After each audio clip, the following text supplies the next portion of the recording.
কোনো দেশের একক আধিপত্য বাংলাদেশের জনগণ মেনে নেবে না বলে মন্তব্য করেছেন বিরোধী দলীয় নেতা ও জামায়াতের আমির doctor Shafiqur Rahman.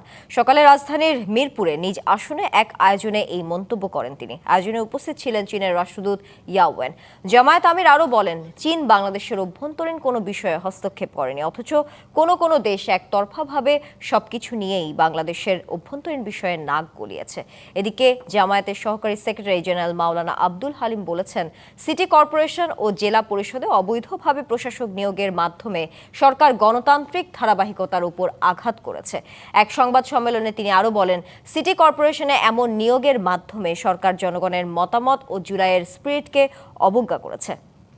City corporation এবং জেলা পরিষদে যে অন্যায়ভাবে প্রশাসক নিয়োগের যে সরকার সিদ্ধান্ত নিয়েছে, আমরা এটা তীব্র প্রতিবাদ জানাচ্ছি এবং আমরা মনে করি যে এটা গণতান্ত্রিক রীতিকে ব্রেক করে সরকার এই কাজটা করেছে।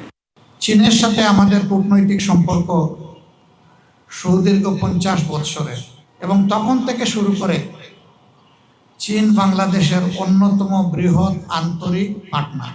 আমরা সারা দুনিয়ার সমস্ত দেশের সাথে বন্ধুত্বপূর্ণ সম্পর্ক আমরা রক্ষা করতে চাই। আমাদের ঘাড়ের উপর আমরা কারো আধিপত্য মেনে নেব না। এবার নগদে পাচ্ছেন হেলিকপ্টার অফার, তাই কেনাকাটার পেমেন্ট নগদে করুন আর বুঝে নিন 2000 টাকারও বেশি ক্যাশব্যাক সহ হেলিকপ্টার রাইড। পেমেন্ট শুরু করুন আজই।